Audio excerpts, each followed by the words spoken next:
No, it should be there. Well, it's stolen. Slack with her slack. It just happened that they gave recordings of other people do that. So I just got the day before I got the new one. I don't think I stole the old one and I got the new one. we're closing it down. I told him he just asked me to call him. I didn't know what Let me grab my purse. I'm gonna have you come up and do the serenity one. These things from somebody's pickup truck. They're counting, hoping that it comes back. Yeah, I heard about it.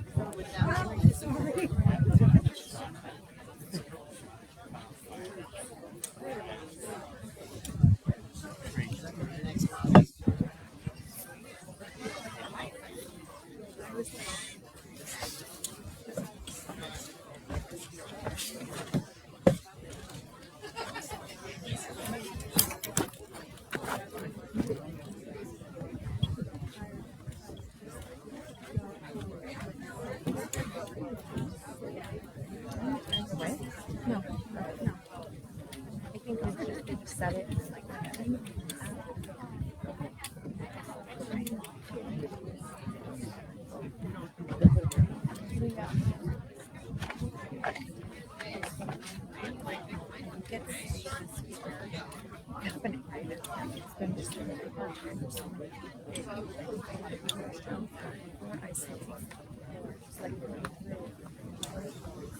Thanks, babe.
Just hold. You put it in my purse if you want. Just tell me if anything gets weird with this, or if my battery goes low. It's live.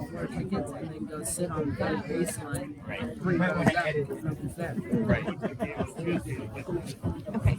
Oh, you're on baseball. Okay. Oh, yeah. And literally, they gave the last one. They had that people right in front of me.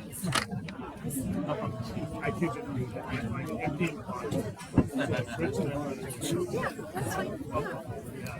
18 bucks. Yeah.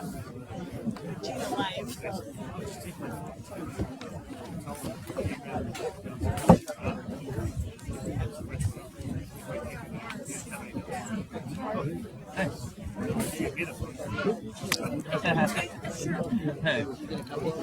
We got one each. Get also in the belly.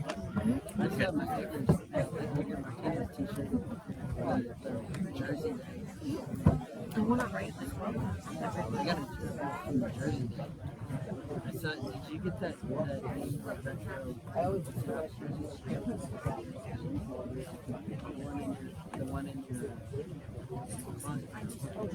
Good evening, everybody. You guys hear me? Bye. All right.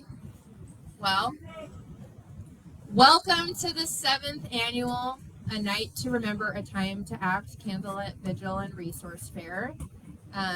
This has been a real honor for me to be a part of the last 7 years. Like I tell Kathy and Debbie, I kind of butted my way into this.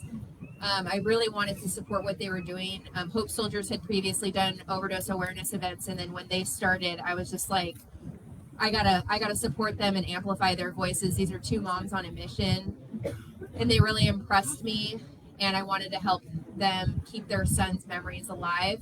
And so it's been really an honor for me to be able to be a part of this, and I'm super excited that we still get to work together, even under these circumstances, which are unfortunate because I think everybody here has been touched by overdose, and that is why we're here tonight, is to remember those that we have lost and to think about those who are still out there that we love, that we need to support, that we need to try to guide towards a path of recovery.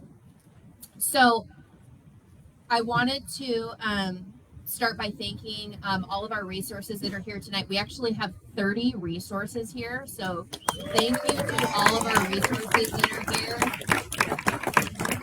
Just a quick read through this. We've got Al-Anon, Alcoholics Anonymous, Catholic Community Services, Celebrate Recovery, Cocaine Anonymous, The Compassionate Friends, Courage to Change, Everett Recovery Cafe, Evergreen Recovery Center, Homeward House with YWCA, Hope Soldiers, Ideal Option, Narcotics Anonymous, Snohomish County Advocates, which is CASA, Snohomish Overdose Prevention and Snohomish County Human Services, Snohomish County Recovery Courts, Snohomish County Sheriff's Office Lead the Way Program, Sound Pathways, United Healthcare Community Plan, and Volunteers of America. If there's anybody I missed, and Esther's Place, thank you. If I missed anybody, I apologize. Thank you all for being here. I really, really appreciate it. All right, without further ado, I want to introduce you guys to the originators of this event, Kathy and Debbie, friends of mine. These moms, like I said, have been on a mission. They lost their sons, and they're going to talk to you tonight about what they've gone through as moms, and you'll probably be able to relate to that. But we have some amazing speakers here tonight, and I'm super grateful for all that agreed to be here and participate in this event. It's really important. We want to continue to reduce stigmas against people who struggle with addiction so that we can get them the help and the support that they need so that we don't have to hang any more pictures on that wall. So thank you. All right, everybody give it up for Debbie and Kathy, please.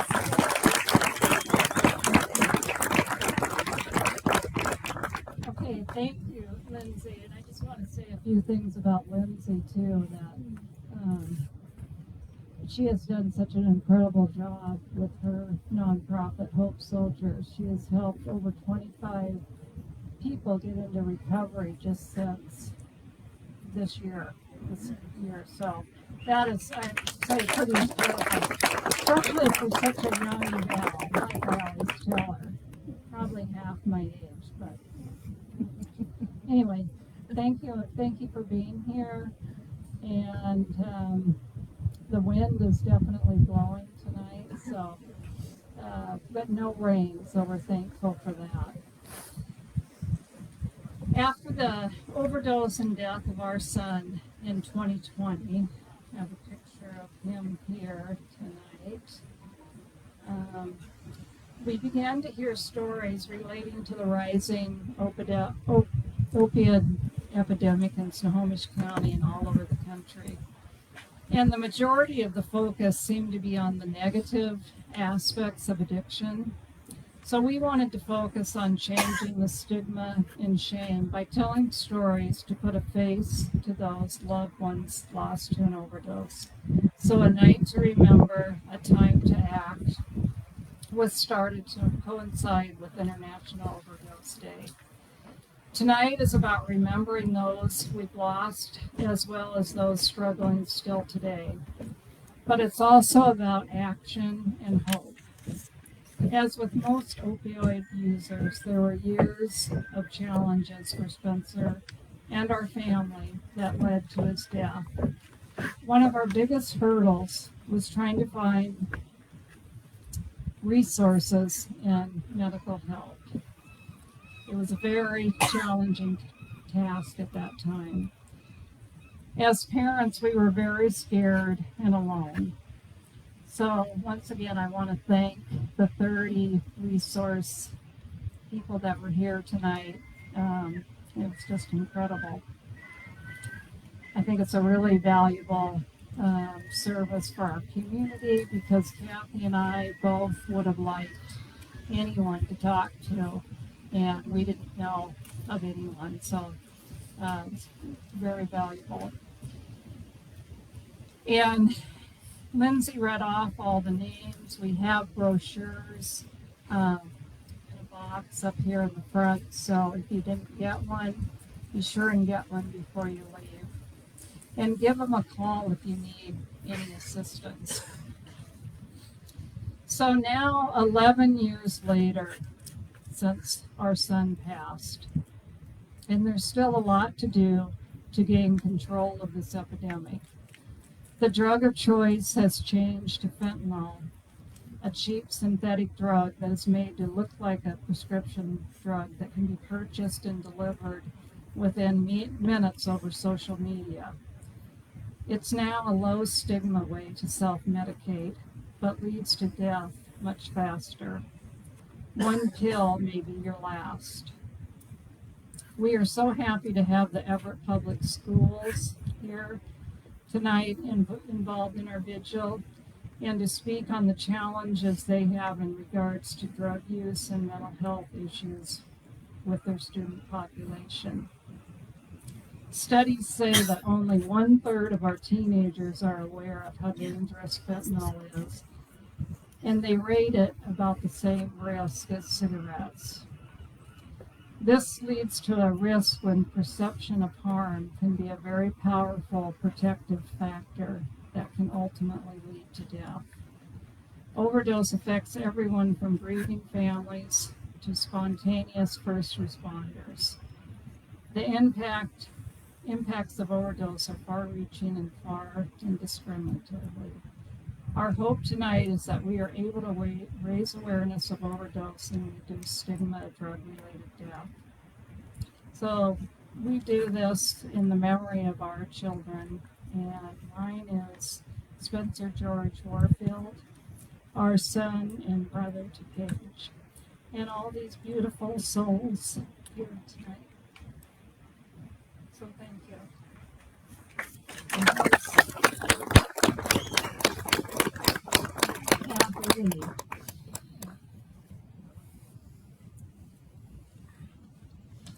Thank you, everyone, for coming.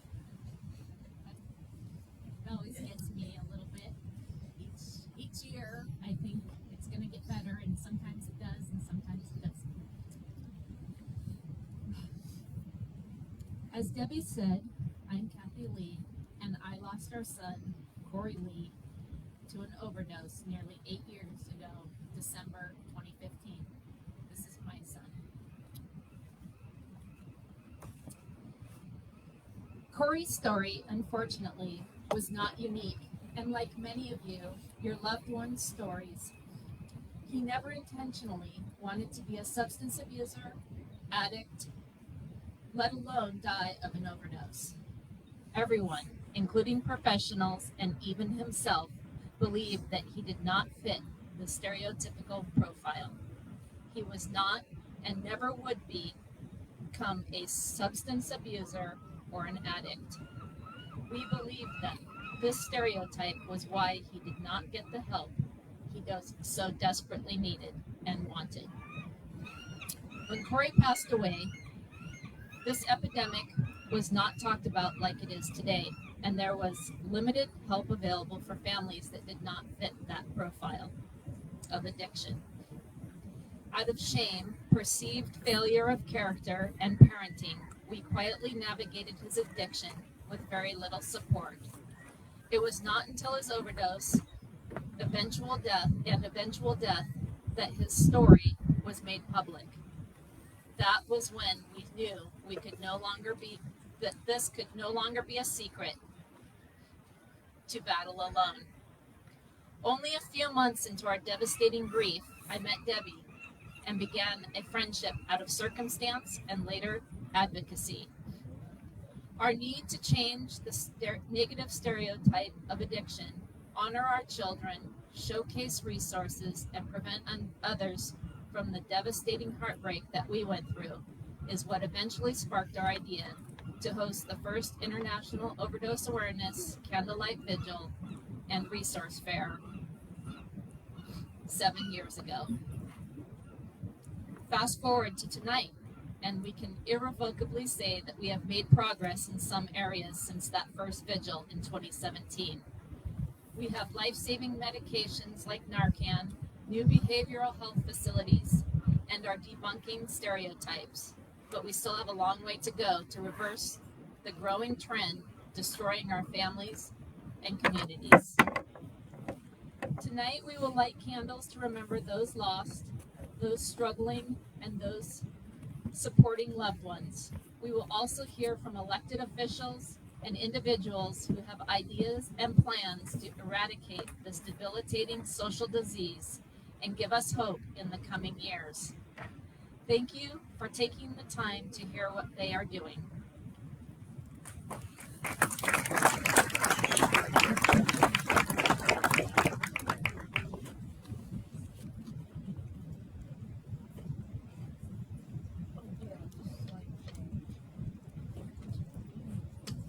I forgot something. I don't have my life together today. Sorry about that. We're going to just take a moment here. We're going to do a moment of silence for those we've lost and those that we're thinking of that are still out there. But before we do, I just wanted to really quickly, by a show of hands, if you're living in freedom from addiction today, could you just raise your hand?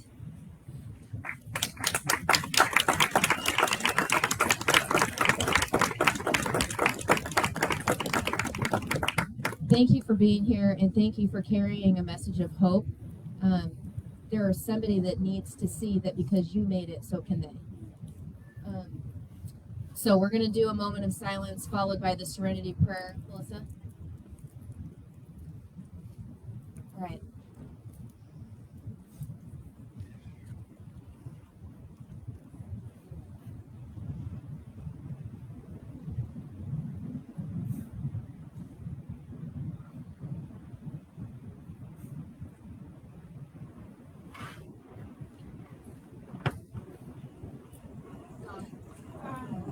Grant me the serenity to accept the things I cannot change, the courage to change the things I can, and the wisdom to know the difference. Thank you.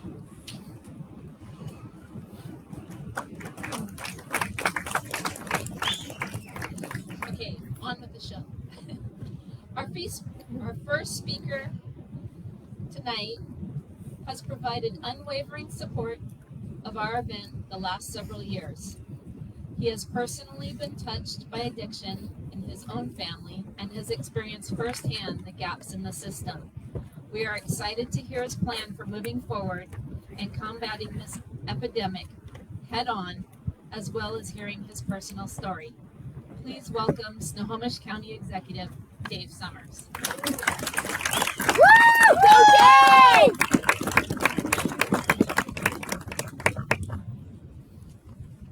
Well, thank you and good evening, everybody. Thank you for being here. And I just want to say that the ultimate solution to this is community and supporting each other. And so that's why it's so important that we come together every year. Can you hear me okay? I tend to speak softly, so I can hear myself fine. But if you can't, let me know. So just very pleased to be here to remember those that you've lost and to support those that are struggling with addiction and to prepare for the future together, because that's what it's all about. This year is a little different for me. In past years, I've spoken about my brother Alan, who struggled for many years with addiction.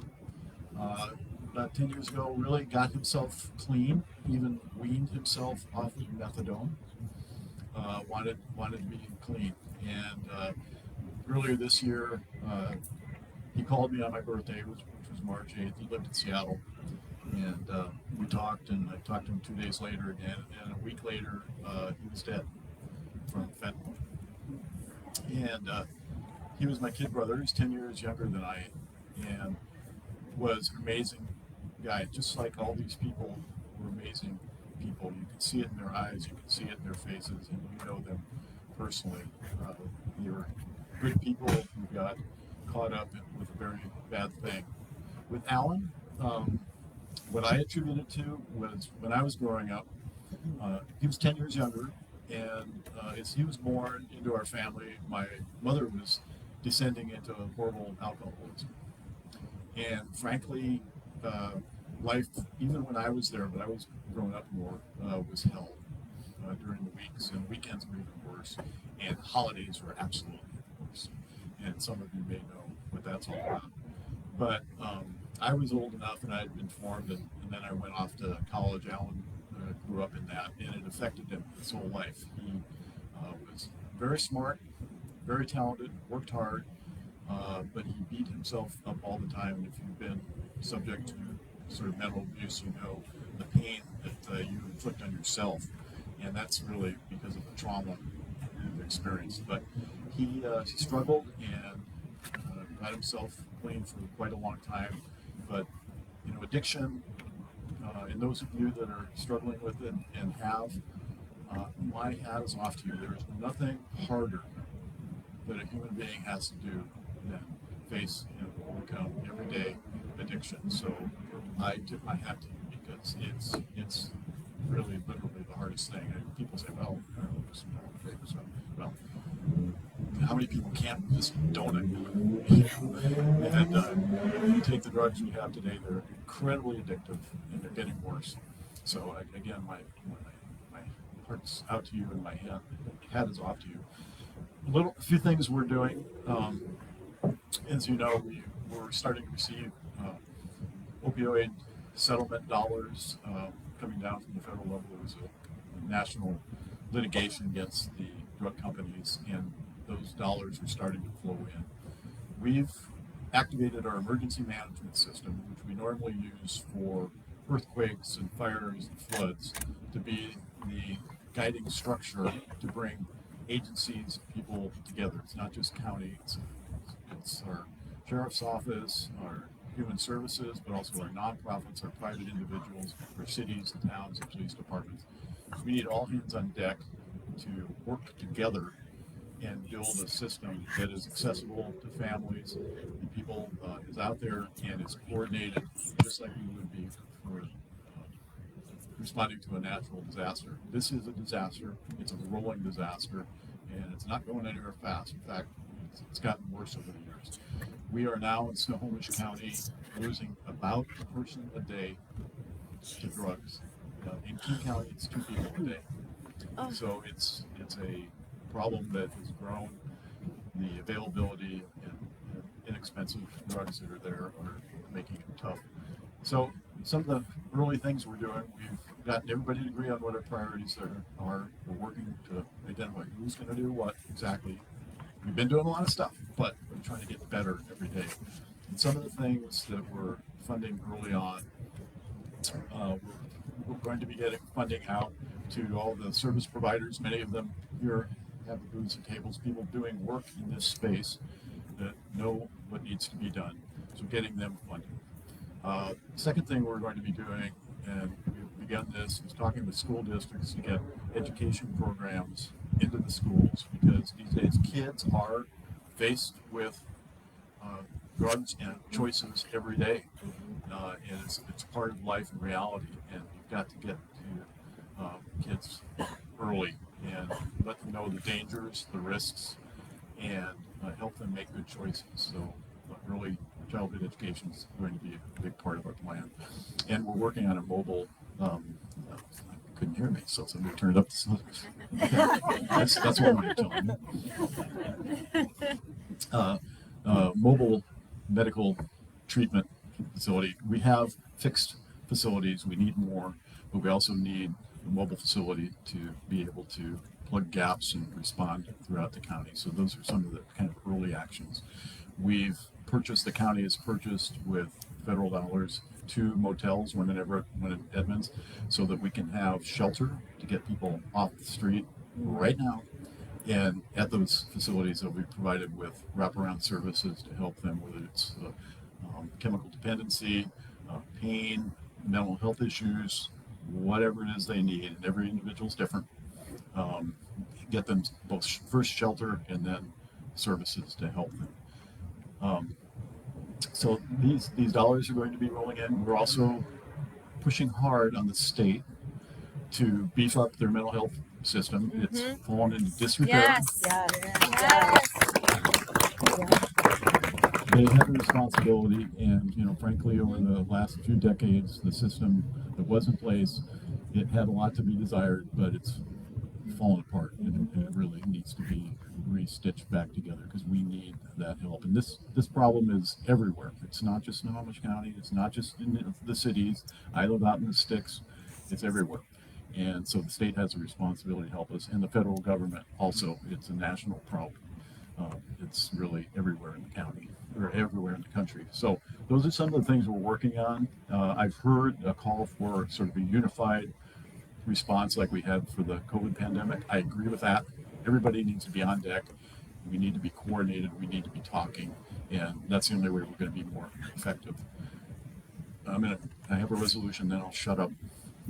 I was asked last week by another elected official who has a family member that is struggling with addiction, and they sent him off to California because they said the treatment system is better there than it is here in Washington State.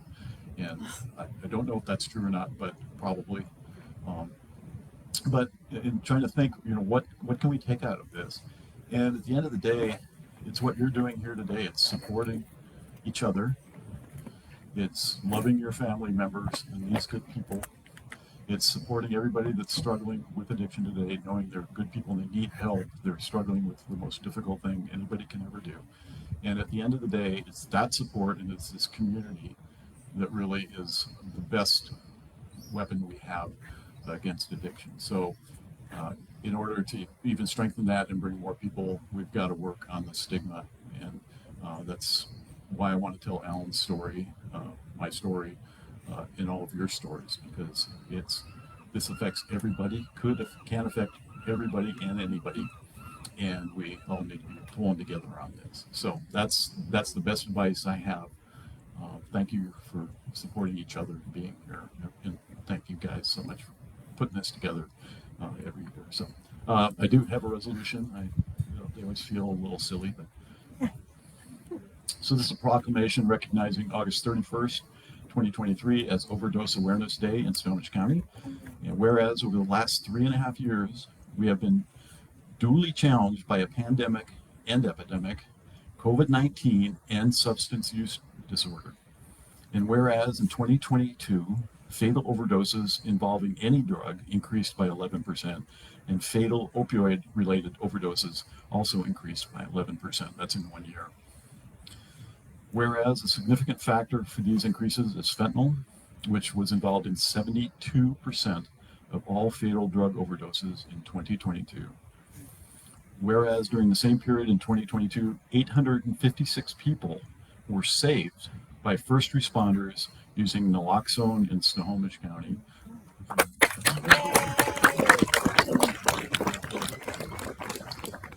Whereas, as we reflect on this data, it's important to recognize this information represents the loss of 264 community members to overdoses in 2022, and the family, friends, and loved ones they have left behind.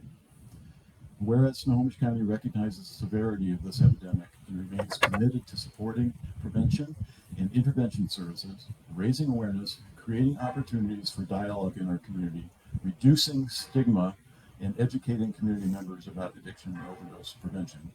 And whereas Snohomish County extends our sincerest appreciation to the Lee family, Warfield family, and Hope Soldiers, and all of the service providers that are here today and working in this space.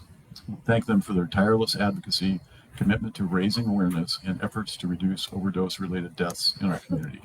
Now, therefore, I, Dave Summers, Snohomish County Executive, do hereby proclaim August 31st, 2023 as Overdose Awareness Day in Snohomish County, and all residents and visitors are invited to join the Snohomish County government, Hope Soldiers, Debbie Warfield, Kathy Lee, and many other community partners in participating in our annual Overdose Awareness Day Vigil and Resource Fair. So signed this 31st day of August 2023. I just thank you for the opportunity to speak with you and look forward to working with all of you.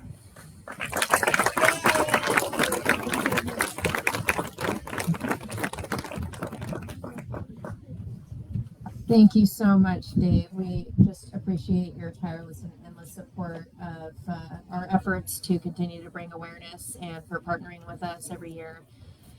We really couldn't do it without you. So thank you so much. Joe, do you think you can do anything about that bell over there? Can you turn it off? Okay. So next up, we're going to have Cameron Corbin come in read a letter on behalf of Senator Maria Cantwell. So everybody give it up for Cameron.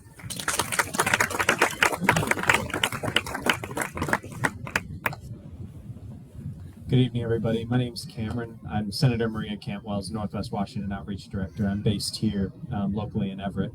And regrettably, the senator couldn't make it tonight, but she wrote a letter and asked that I read it on her behalf. So, dear friends, thank you to Kathy, Debbie, Lindsay, and everybody else who helped put this year's vigil on. I wish I could have been there in person to hear your stories. The challenges we face in the crisis of addiction are numerous, like providing pathways to treatment, an opportunity for care, holding those who put illegal drugs on our streets accountable, and providing the tools necessary to save the lives of those who need our help. We are all here because drugs have touched our lives and our communities in one way or another. In fact, this month, a new national survey found that 2/3 of all American adults have been affected by the substance use crisis. This includes people who have experienced addiction to drugs or alcohol, or who have family members who have suffered from addiction. It includes homelessness due to addiction as well. And it includes overdoses resulting in emergency room visit, hospitalization, or death. Whether it is a lost brother, sister, son, friend, father, or family member, the pain doesn't stop with a loved one's overdose, and the impacts reach deep into the community, as you all demonstrate here today. Too many lives are being lost to this epidemic, here in our state and across the country. This year, I have visited 9 different communities all across Washington to hold roundtables and hear directly from the people on the front lines of this latest scourge to hit our state, fentanyl. One of my first roundtables was here in Snohomish County. I met with leaders from local clinics, law enforcement professionals, city and county administrators, emergency service workers, and people with lived experience who have overcome addiction. In particular, I would like to acknowledge my friend, County Executive Dave Salmers, who brings important leadership to this issue and whose own family has suffered a tragic loss because of the addiction crisis that we're in right now. Our discussion reinforced that the needs of Snohomish County are vast and support is required. We need more treatment capacity and options. Existing regulations need to be revised, and law enforcement and first responders need more tools. This all says that we need a comprehensive approach in solving this crisis. In the Senate, I co-sponsored the Fend Off Fentanyl Act, which enhances law enforcement of current law to allow agencies to effectively disrupt illicit opioid supply chains and penalize those facilitating the trafficking of fentanyl. It is critical that we give law enforcement the tools they need to combat the supply of illicit drugs, and the Fend Off Fentanyl Act would do just that. I'm pleased that this bill passed in the Senate as part of the National Defense Authorization Act this last month. I also co-sponsored the Trank Research Act, which helps combat the rise of illicit use of xylazine and another concern raised around our state.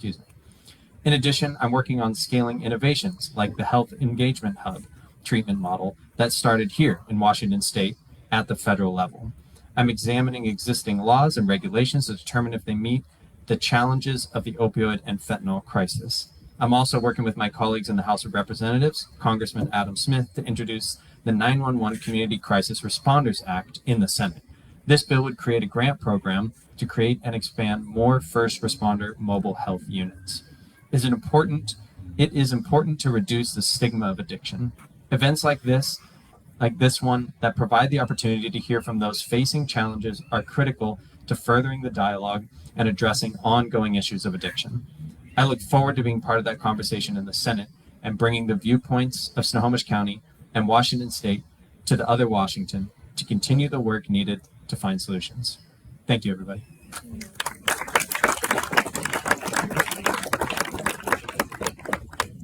Thank you, Cameron. Really appreciate that.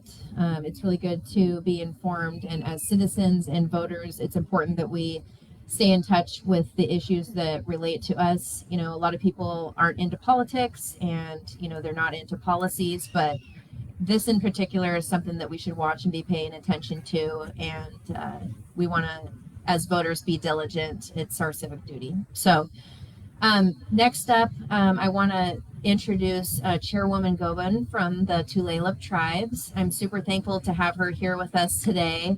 The Tulalip tribes are our friends and our neighbors, and we are on sacred land, and so it's really amazing that we were able to have Chairwoman Govan here today. So please give her a round of applause.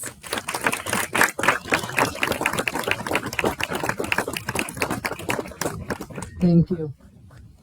I just want to send out my heartfelt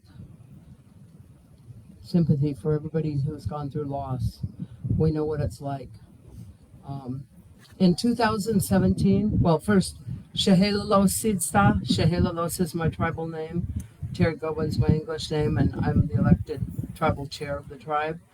But in 2017, we had a resolution of a state of emergency, and it was on the opioid addiction. And we have about 5,200 members in our tribe. And since 2017, we've had 61 overdoses. It's from all ages. I mean, one of the last ones I went to was one of my great nieces, 17 years old. And, you know, good kid in school, doing good. And we just hear these stories over and over. Our kids are getting used to going to funerals. As a tribal community, I mean, that was 61 of just fentanyl, but, you know, when we had the opioid addiction, we lost 9 of our elders. And when we had the COVID, I mean, we lost 9 of our elders from COVID. So in 1 year, we had 50 funerals. And we are a close-knit community. But so we've just had an opioid fentanyl summit, a national one for natives at the tribe last week. And I want to, you know, thank Senator Cantwell was there and a lot of other representatives.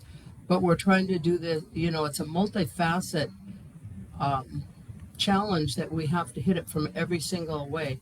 We're not only talking about taking care of low barrier, you know, we have a 20 pallet for low barrier. We opened up a MAT center to help with all of the different medical assisted treatment. We have a transitional homes, and then we move on up to the Village of Hope Cottage. So we put them, you know, in these different stages where they have different goals to go to the next phase. But I'm excited about some of the things that are going on. You know, we have just purchased 2 large Oxford homes that we will be doing for one is going to be out of Arlington and one's on the reservation. We have the big issue is making sure they have clean living when they get out. They can't come right back to the community where those drugs are, and we have to have clean, locked facilities, and it's very important. We did have a delegation go to Iceland with the governor, governor's staff, and 5 other tribes went to Iceland because they have a model where they've pretty much eradicated a lot of the drug addiction over there, and it's all about prevention. So we are one of the tribes that are going to be the pilot tribes on a 10-year cycle that we're going to be doing this prevention, and it's about getting community involvement in everything you do. And it's about keeping our people busy, involved in culture. We've re-engaged our culture so much that we have so many young ones involved, and by keeping them in that, it keeps them out of trouble. And we are also, with that new program that's going to come forward, we're going to be working with the school district. We've already had conversations with them today on implementing those things in the school. And it's anything and everything you do, elders working with the little ones. It's teaching them whatever's your passion, that's what we're going to have a program on. You know, it's going to be amazing to go that way. But I want to thank Dave, you know, with what he's done at the Snohomish County with the jail now, going to be having different treatment inside the jail. That's been needed for a long time. That takes care of a lot of the issues. Instead of them sitting in there, they get actual treatment. And we are really pushing for dual diagnosis in every treatment facility, because if you don't take care of the cause and the trauma, and they will get back out and they'll relapse. They have to take care of that heart of their problem. We've been just trying to hit this in every single way that you can. So we're looking at building apartment buildings and, making it a clean living facility. We are really excited about all of the different things that we're bringing forward, but it does take the whole community to be involved. But the most thing that's important is to go upstream and work on the kids, making sure they don't get in it. I have a young girl who went to school with my daughter, and both of her parents died of a heroin overdose at different times. And she was hanging out with my daughter, and as she got up in her teen years, she came to the house and she told my daughter, "I just tried some heroin." And I said, "What are you doing? You can't do that. Look at what you've went through, this historical trauma, that you've lost both your parents, and now she's addicted and she's lost custody of both of her children." We have children that are losing both their parents, and we have children being born addicted. We have grandparents and we have great grandparents raising the little ones. One person I work with very closely on the board, she's raising 4 of her great grandchildren. Every one of them was born addicted. It's just heartbreaking. One of my stories that I like to tell is my niece, who's like a daughter to me. She did really, really well, she had her wild teen years and all of that, but she cleaned up her life and she became a probation officer for our court system. And then she got in a car wreck and she hurt her shoulder really bad. And then she got into the pain meds, and eventually she went to heroin. And many years in that addiction. And I think everybody in the family had it with her, because you burn every bridge you can. But I was the one who stuck by her and would try to get her into one more treatment. And it's exhausting on what it does to the families. It tears the families apart. But when we have people involved in opiates and the overdoses, that trauma is a big community. It's the families, but the little ones are suffering the most.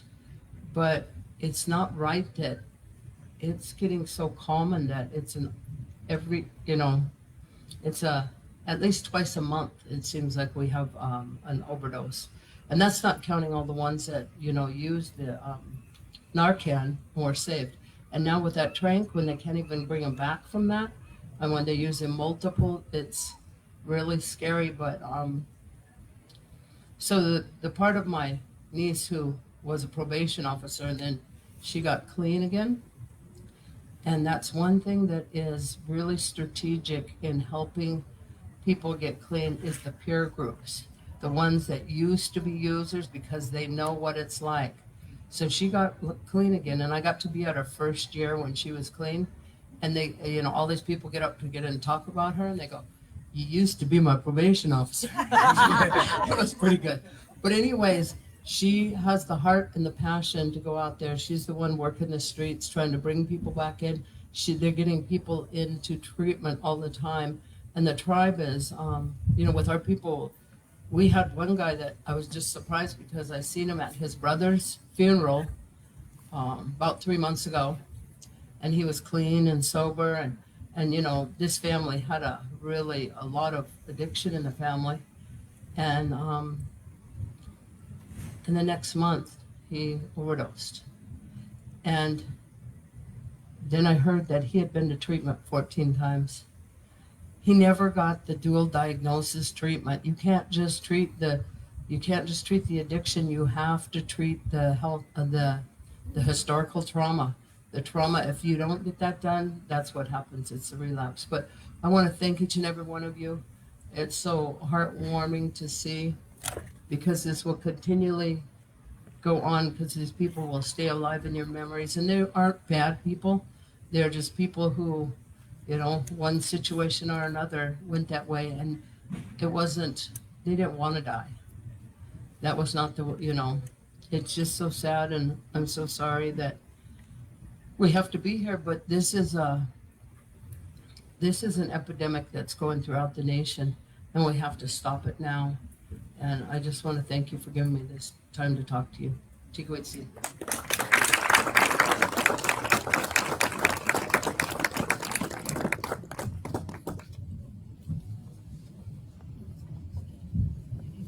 Thank you so much, Chairwoman Gobin. So glad that you could be here with us today.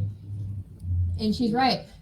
Trauma is really the gateway to addiction. It's not other drugs, it's trauma. So we really need to remember that everybody is struggling with something, and maybe be a little bit kinder to one another. So next, I want to introduce Rachel from Senator Delbeni's office.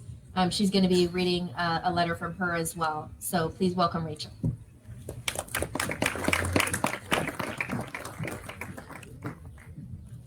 Hi everybody, my name is Rachel and I am a community liaison for Congresswoman Susan Delbene.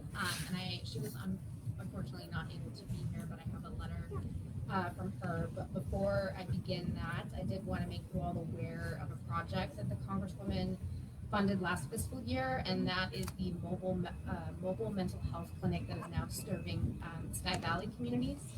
The program is officially up and running with an embedded social worker, Jesse Beyer, and this program is going to save lives in Snohomish County. Additionally, earlier today, the Biden administration announced that, can you hear me now? Okay. Additionally, earlier today, the Biden administration announced that $450 million in federal grants will be available to state and local governments to combat this problem with prevention, harm reduction, treatment, and recovery support services. So if you have questions about any of that, please come find me after the event. And now I'll read the letter from the Congresswoman. Dear friends, while I am regretfully unable to attend this evening's vigil, I would like to extend my best hopes for tonight's event and my sincerest condolences to all those who have lost a loved one to substance use and to those who are still struggling right now. This annual Overdose Awareness Day vigil not only remembers all those who have been lost to the opioid epidemic, but also provides invaluable resources for those who have struggled or continue to struggle with the substance use disorder and their loved ones. I'm inspired by compassion and support in our community. I believe every American deserves access to resources to help them or their loved ones if they are struggling with an opioid use disorder. As a community, it is critical that we all come together to support each other in combating this crisis and support those around us who have been touched so personally. Thank you all for showing up for our community this evening by attending. Thank you to Snohomish County, and thank you to our event organizers, Debbie, Lindsay, and Kathy, for putting this all together. Thank you.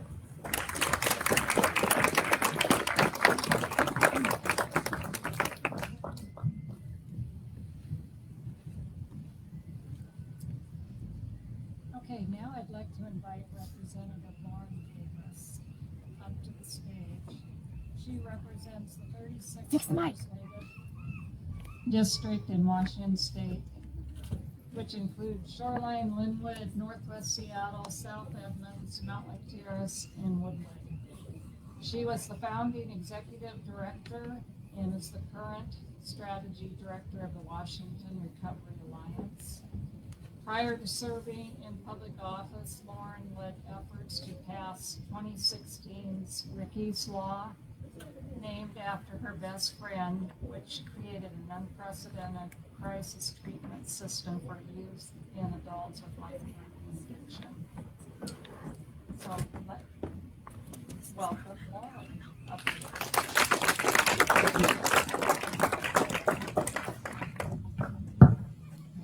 Good evening, everyone. Thank you so much for the tremendous honor to be in community with all of you tonight.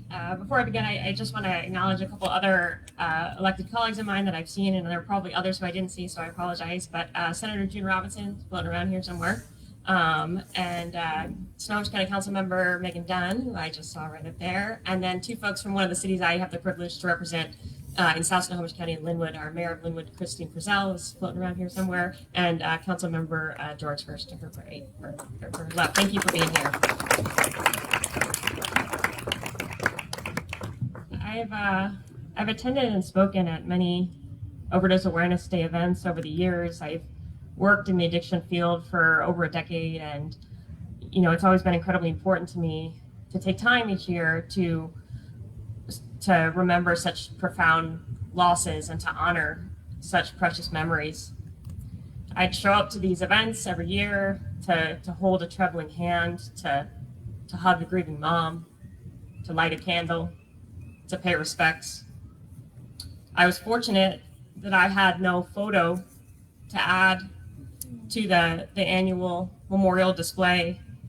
My best friend Ricky, my reason for work in behavioral health and my service in elected office, he was so very much alive and thriving after many, many years in recovery. The losses every year were devastating, but they were somebody else's somebody else's everything. And even though I'd never met them, their lives mattered to me. I've cried many tears for beautiful souls that I never knew this side of heaven. But this year is different. On May 16th, a loss shattered my world. My Ricky, the namesake of Ricky's Law, the one who taught me to believe in miracles, was taken from us. He was 37 years old. Last September, I was the best woman in his wedding, and I spent countless hours writing his wedding toast. And 8 months later, I wrote his eulogy. Ricky spent the night before his wedding with me in my hotel room. He and his soon-to-be husband didn't want to see each other the night before their wedding. And we woke up the next morning on his wedding day, and Ricky and I took a walk around Suncadia. We saw all the white chairs in perfect rows in front of the arbor, and the tablecloths all laid out for the reception. And we came back to the room, and it was time to get ready. When Ricky put on his dress shirt, I got down on my knees so I could properly fasten that pesky button on the wrist of his dress shirt. He put on his suit jacket, and he was off to marry the man of his dreams. The day before Ricky's funeral, his family asked me to go photograph his tattoo in case perhaps one of us wanted to get a replica one day. I arrived at the funeral home, and they ushered me into a room that had his name on the door. Ricky was to be buried in his wedding suit, and he was already dressed. The same shiny black shoes, his crisp navy suit pants. But the funeral director had rolled up the right sleeve of his dress shirt. His tattoo was on his right arm, and it was of an anchor bursting into feathers.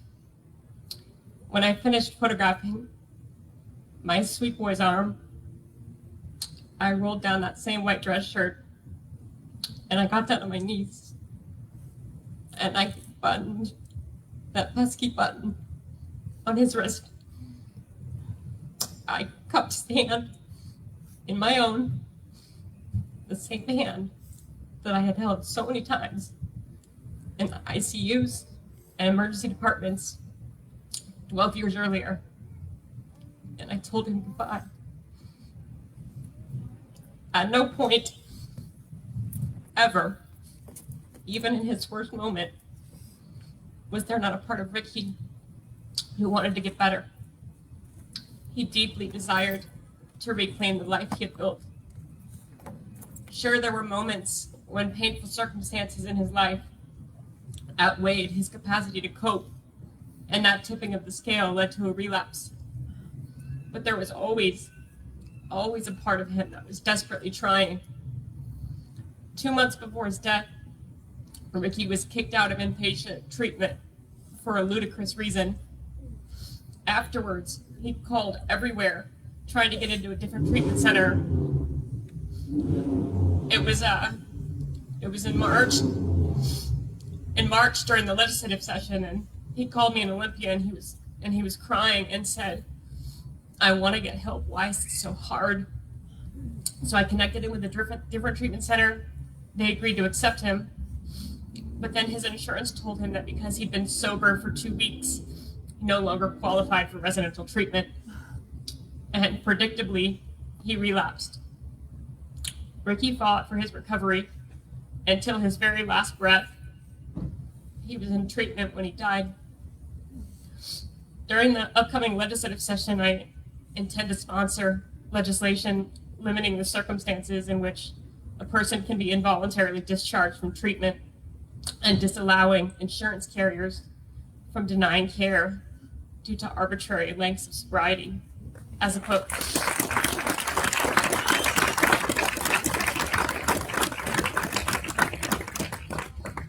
But it's not just Ricky's story we can learn from. It's all of yours. Stories of loss and stories of hope.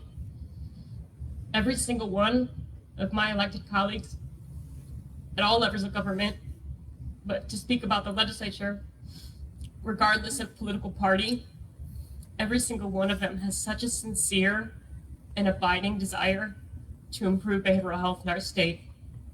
They want to do right. You may not agree with how all of them vote all the time, but please don't question their hearts. Not on this issue.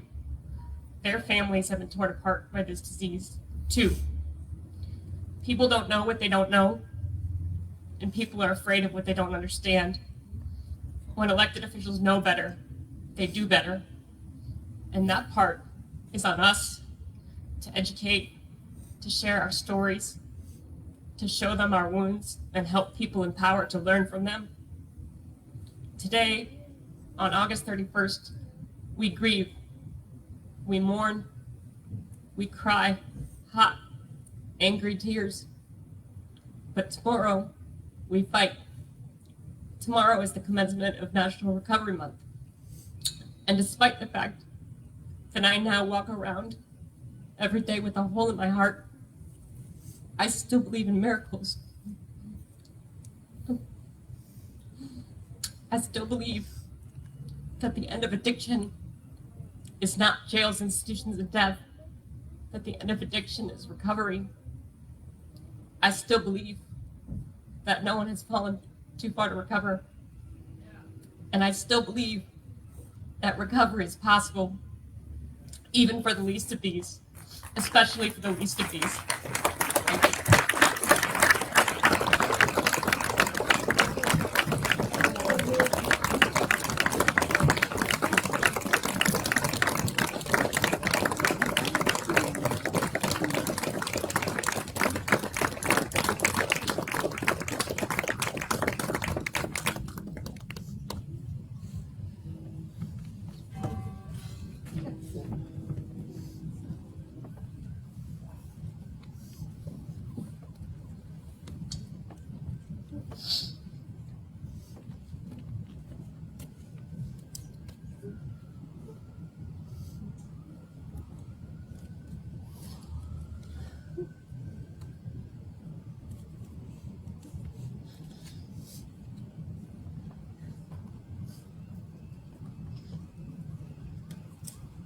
I promise you there's still hope, Lauren.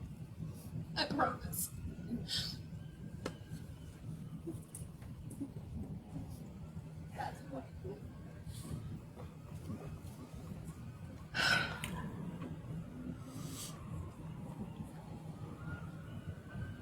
This disease is real, and we know that.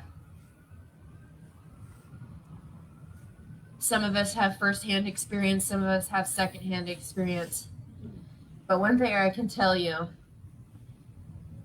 as somebody that's living in freedom from addiction by the grace of God, and as somebody who has children, we are breaking the cycle.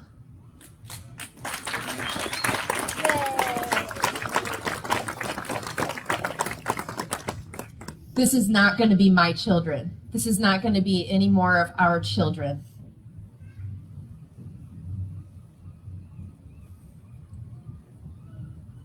I talk about children because our next speakers are from Everett Public Schools, and they know what an immense challenge this is. And they see children coming into the school system from broken families, from trauma, and they're doing everything they can to try to mitigate against it. Will you please help me welcome Dr. Ian Saltzman from Everett Public Schools and Dave Peters, the Director of Student Services.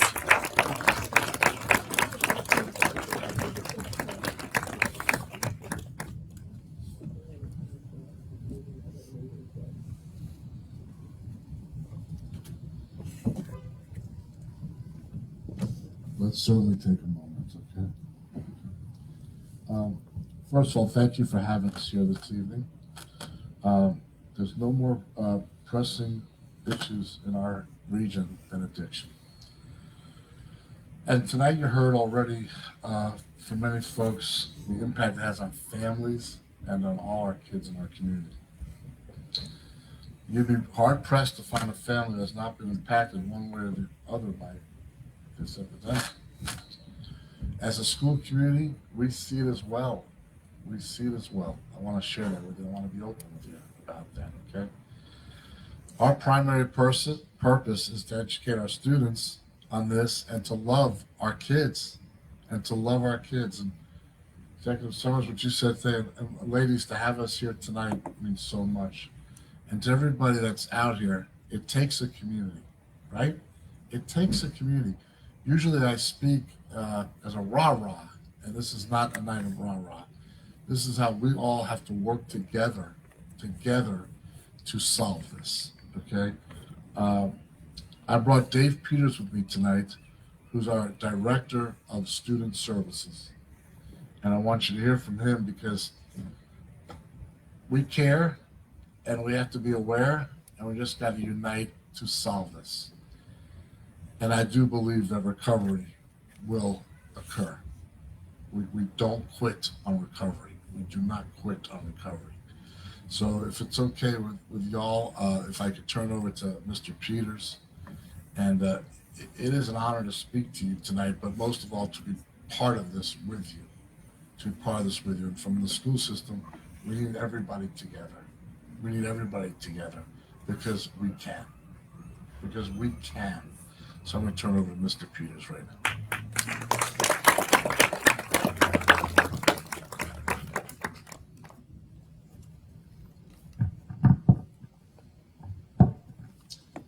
All right, well, thank you. And hello and good evening. My name is Dave Peters, and I'm the Director of Student Support Services in Everett Public Schools. And heading into my 27th year in this district, serving in roles ranging from high school teacher to principal. I've seen both as an educator of young adults and in several instances within my own extended family, life-impacting effects of substance abuse and addiction and overdose. And as Dr. Saltzman said, we have strong supports in place for our students and our families. We focus on a tiered approach, recognizing that there are different messages and needs for different audiences. We have to meet them where they're at. And so from non-users who are considering experimenting to infrequent recreational users, substance awareness education is emphasized in our assemblies, in health and science classes, and to members of our athletic teams and other student groups. And because substances are often used to self-medicate from emotional pain or distress, we're also engaging in efforts district-wide from kindergarten to 12th grade to help build the social and emotional intelligence skills of our students and our families and staff so that whatever life brings our way, we have the ability to recognize and understand and to regulate our emotions in healthy and productive ways, building caring, welcoming, and non-judgmental communities on our campuses and within our classrooms. Thank you. But we know there are students who are going to need that next level of support. And so over the years, and despite some tough budget times, we've been intentional in Everett Public Schools to invest in several full-time staff who specialize in substance abuse prevention and intervention. And in addition to classroom and school-wide trainings, they facilitate support groups for students who will benefit, that next tier, and with mental health interventions and family care.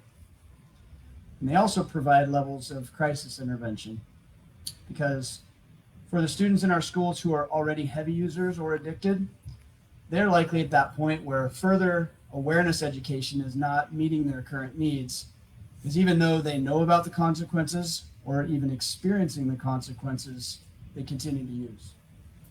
And sadly, some of them intentionally, with that knowledge, even consider plans to take their own life through overdosing. And for them, a higher and more individualized level of support is required. We're in our third year of a partnership with the University of Washington's Forefront in the Schools suicide prevention program, where we've learned that for most people considering suicide, it's not always about wanting to die. It's about ending the overwhelming pain. And for us, it's about building relationships and trust to help people in this place of their need find other strategies and personal connections to reduce and to heal from that overwhelming pain.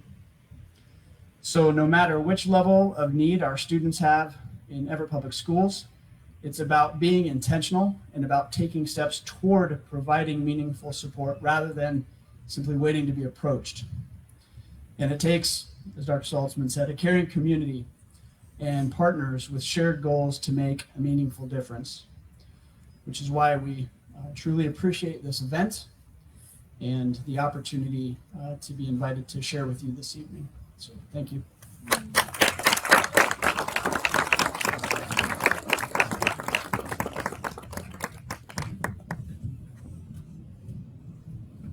Thank you so much, Dave. We really appreciate you so much. Dave Peters was the principal of Jackson High School when Hope Soldiers had our very, very first event ever in January of 2014. And we had 200 people. And I mean, that was in 2014. 2015, we had over 1,000 people. Like, we know how real this is, and we're all in this together. Continuing on to talk about our youth and preventing youth from having to go down the same paths that we went down. I want to bring our Sheriff, Adam Forney, up to talk about the Lead the Way program. Will you please give him a round of applause?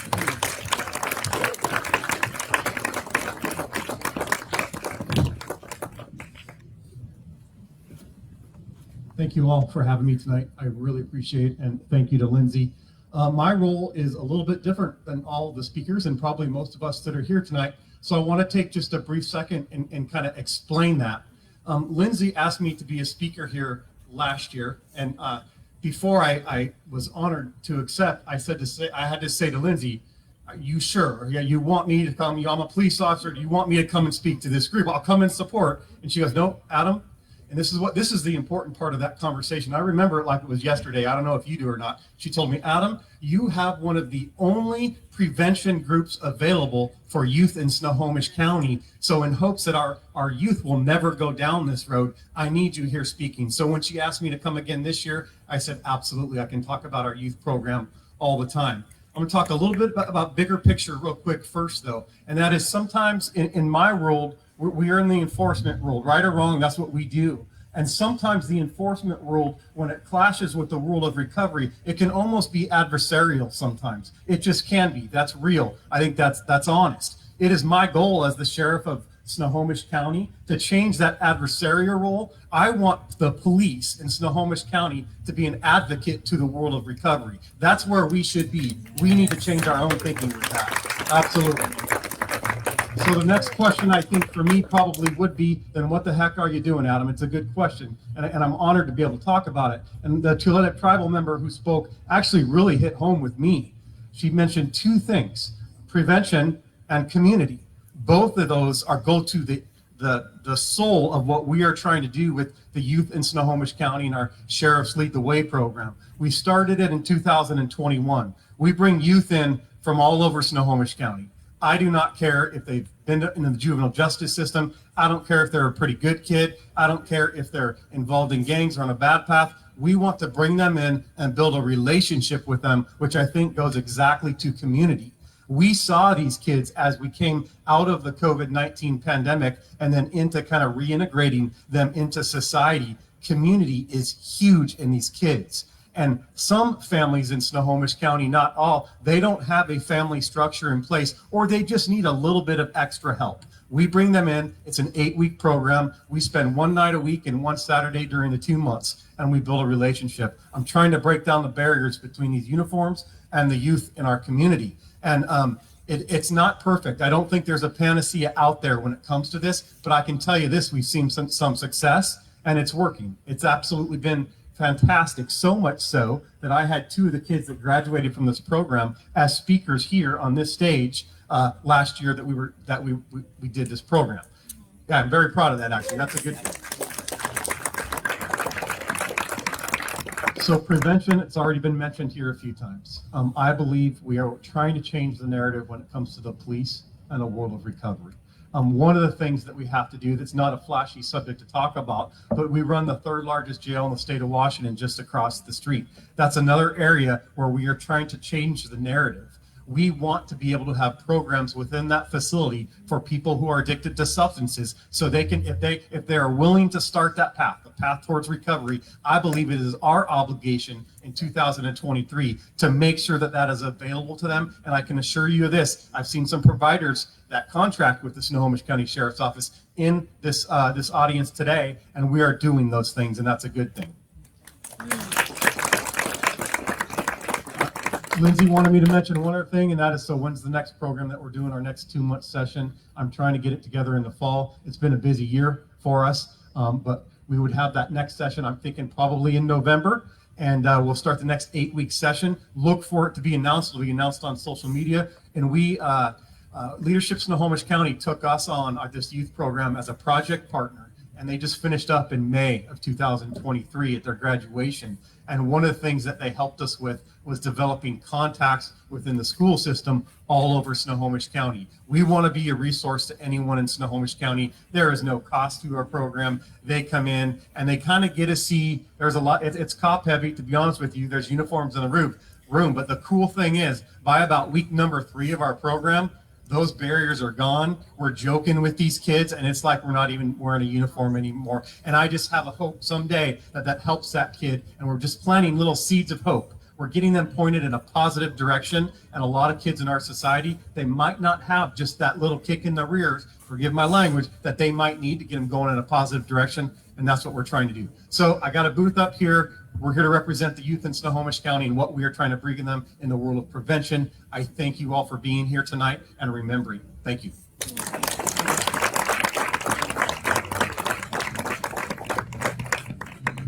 Thank you so much, Adam.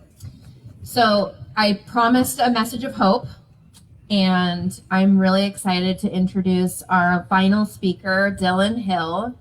Dylan is somebody in recovery, and he is 18 years old. So please welcome him.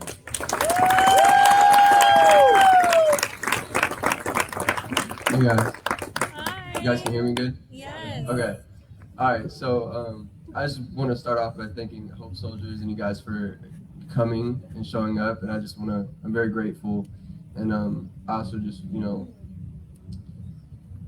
I want to put my condolences out there for everyone who has lost somebody due to this disease and to this poison.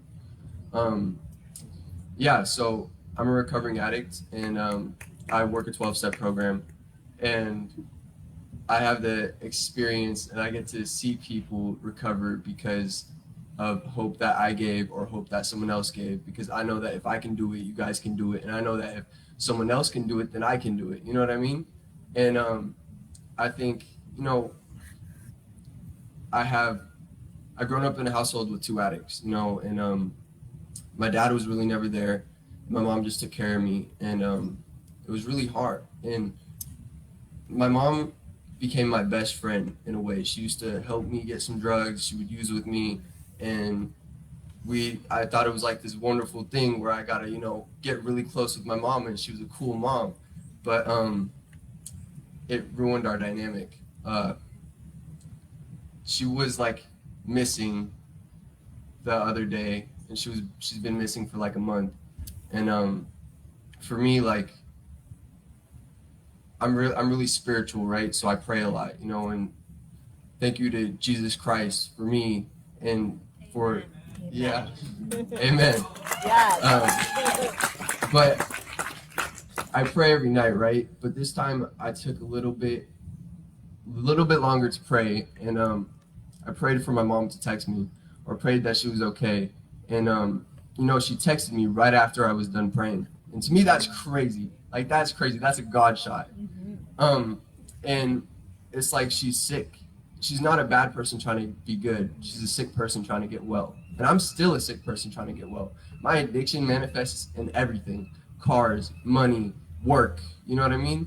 And they said 1 out of 10 people suffer through addiction, right? They say that 1 out of 10 people, out of those 1 out of 10 people, recover. And I was like, I told myself I would never be a statistic, right? I would never die. But I became a statistic because I'm that 1 out of 10 people. You know what I mean? Like, I don't know the math. I'm not good at math, but yeah. And I went to rehab at Seymour Renaissance Youth Treatment Center down in South King County, and they wouldn't let me out. I punched holes in walls. I tried to start fights with everybody, and to me, that's what we need. We need someone to hold me accountable and not just let me out for stealing a pencil or punching a hole in the wall, because that's what I needed. But the doctor, I was prescribed Suboxone, and I was on Suboxone for about a year. The doctor said that she's only seen one person get off Suboxone, and kind of made me angry. She's like, you're probably going to be on it for the rest of your life. Like, that made me angry. And so I want to come here to you today and say that I'm off Suboxone. I've been off Suboxone for about like 6 months. But the crazy thing is, there's all of these statistics saying that I can't, but I did it anyway. You know what I mean? And for me, I come here to ask you guys tonight just to spread love, dude. To me, the opposite of addiction is connection. The opposite of this poison fentanyl is connection. And like you guys said, community, like everything, love, being patient with somebody, having tolerance for somebody, being kind to somebody, you know. And for example, dude, I work a 12-step program, like I said, and I came to my first meeting, right? And this dude, right, I went to go shake his hand, and he said, no, we give hugs. And I was like, okay, cool. All right. And he's my sponsor today. You know what I mean? That's like, that comes from the bottom of my heart, dude. I'm so grateful for what I have today. I'm so grateful to be here. I really have to pee, but I just want to say, like, no matter what, dude, like, no matter what, I'm trying not to cuss, but I've seen really bad things and throughout my addiction, and I've seen a lot of people die. I've seen people that I've loved, you know, gone past. I've had to give my friend chest compressions for 30 minutes because I didn't have Narcan. You know what I mean? I just want to say that if I can do it, guys, you guys can do it. And I don't care about, let me rephrase that. Our stories might be different, but our pain is the same. And pain brings purpose. And my desperation turned into passion. And there literally is no words to describe how I'm feeling, because my message is bigger than my words. My message is through action. And so today I get to do stuff like this. I get to come talk. I get to help out other addicts, you know, and I get to, you know, give people hugs. Like, I never thought I would do that. So I just want to thank you guys for coming out here. And this is a really cool event. And I want to thank Lindsay and these moms right here. So thank you guys. Let's go. All right. Thank you.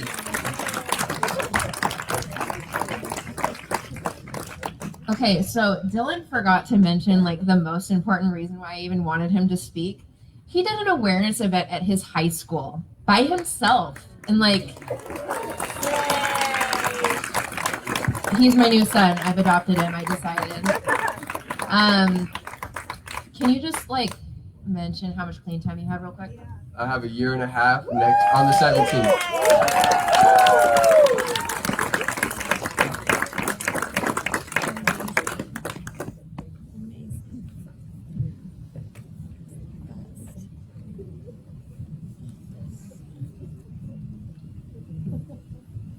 Okay, we've heard a lot of great things tonight, and at this time we just want to finish with calling to action.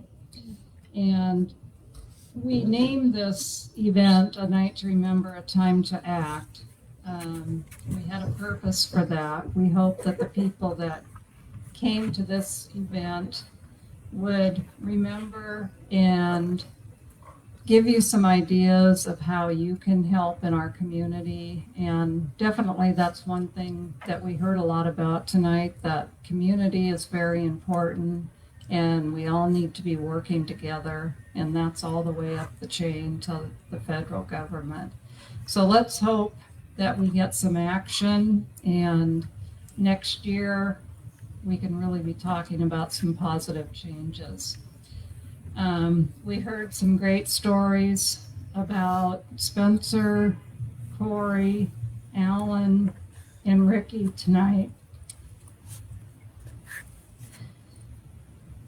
They were all loved by so many and with so much to live for.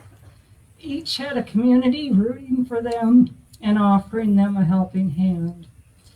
And they still had a very difficult challenge. Recovery isn't easy for everyone, and I just admire all of these out here that are in recovery, because it's very difficult. So thank you for coming, and Kathy has a few last words, and we'll see you again next year.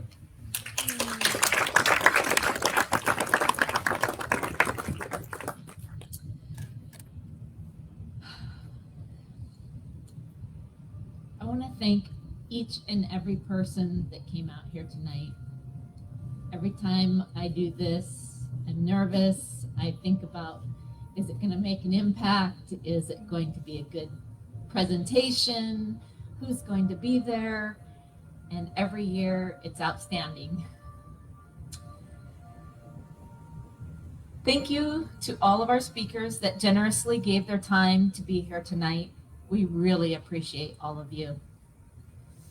We appreciate your efforts to change this issue, and a heartfelt, super heartfelt thank you to Executive Dave Summers, who has been at our event since day one, as well as the Snohomish County Executive Office and Snohomish County Health District.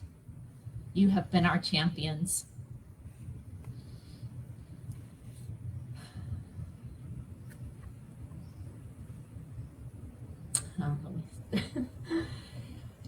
You have been invaluable support from inception of this event and continue to listen to what is needed and address that need. Lindsay at Hope Soldiers, thank you for your support from the beginning as well. Most of all, I want to thank all of our friends, family, and audience for finding this event important enough to attend, not just this year, but every year. Thank you all. See you tonight or next year. Please give it up for Debbie and Kathy. Thank you so much, everyone, for coming.